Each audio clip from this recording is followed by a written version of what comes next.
In this video, we're going into number 4 of 4 INFP subtypes. This is the Empathic Counselor subtype. So if you are an INFP and you don't fully resonate with the other understandings of INFPs, then maybe this video will give you some clarity into a better fit for your personality type. This is based off Dr. Dario Nardi's Decode Your Personality. Go beyond Myers-Briggs with 64 brain-based subtypes. I'm going to talk about it, read through it, and then give you my experiences as an INFP dominant type, as well as somebody who has done INFP coaching for over 100 plus different INFPs. So here we go. Empathic Counselor, INFP-H. More empathic and reflective than other INFPs. Harmonizing subtype. These are the most multifaceted, sophisticated, and tolerant of all INFPs. Ooh. More than other of the... I can't finish. More than others of their type, they work behind the scenes, even when right in front of someone. Already, I think everyone was like, oh, is this me? I hope so. Often, their brains show a small set of diamond-shaped networks. Each diamond reflects a different mode, a specific way of acting, feeling, perceiving, and deciding. These networks bridge the hemispheres for a mix of analytical and holistic skills. This is the fruit of years of life.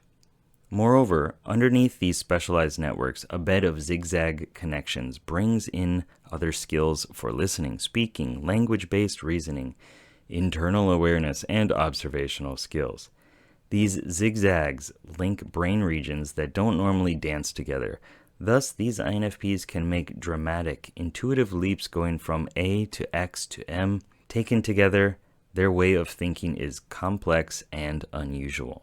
Cool. So the picture of the brain that you can't see right here, maybe I'll take a picture and put it over there, is, as he said, diamond interconnected networks.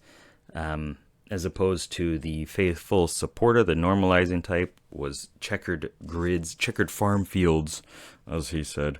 And the curious dreamer was a starburst that connected all these different regions to, I guess, logical processing.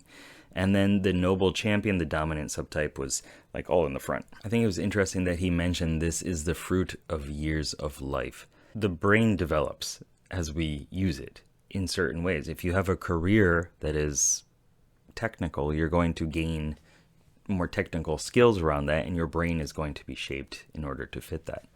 And so that's apparently how this one is being talked about. Though I believe you kind of just have a preference. You have your INFP type, and then you have a preference for one or two of the subtypes, and you can develop them, from my understanding. But it's not like a complete overhaul of your personality type. These INFPs are natural humanists or therapists.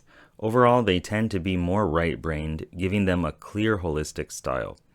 With another person, they easily notice clues to work off of, to help in terms of energy and emotions in an open-ended way. They are exceptional at processing a complex interplay of many clues, and they easily recall a person's behavioral patterns from one meeting or a situation to the next, which provides a profound historical insight into that person's journey and psychology. They also have a nose for understanding symbolic imagery and the unconscious. It's all a bit like reading a fine character novel. In the same way, they can appreciate whole complex human systems from couples and families to institutions and cultures. This ability to deeply understand and, at times, help gently shift people and systems easily leaves them humbled and hesitant to judge others or rely on any form of dogma. Oh, my brain. So I think that a lot, or all maybe, INFPs have an interest in people and their story, how they've come to be who they are, but maybe not to the degree that the empathic counselor, this subtype, does. I personally really struggle with recalling a person's behavioral patterns or anything about them unless I intentionally put time and effort into remembering it. It's pretty bad. With coaching clients, I take a lot of notes and I am turned on in that sense. Like I'm there to focus on them and to pay attention to like sensory acuity, how are they breathing, and which direction their eyes are moving and things like that. In normal day-to-day life, that's not there. I like what he talked about appreciating whole complex human systems, from couples and families to institutions and cultures. I have a thing for the term fractal and like microcosm, seeing people as a bunch of little people inside of them, their parts, different cognitive functions, and then that being expanded out into the person, into their personality type, and then into the relationships. Like your family could have an ESFJ feel to it, because that is the emergent of that relationship, of all the dynamics. And then the cultures, the communities, the country, personality type, and the world at large. I find that very fascinating. I really like thinking about that. I'm just imagining this subtype as sitting on a couch. It's got their book, glasses on, tied back, long black hair, and she's listening to her patient or client talking. She's taking notes and really paying attention to the person. These INFPs are usually older or more mature for their age, or have a multicultural perspective. They excel in areas like international relations and family counseling. As for themselves, their rich inner world, including their spiritual life, is almost beyond words to share. That's what serious and humorous novels, plays, and films are for. Okay, so as I guessed, it seems to be a product of age, but also experience. He says multicultural perspective. So maybe you've traveled around a lot and you've developed this ability to see people, to read the culture, read the environment in a different way. I think a lot of INFPs are old souls.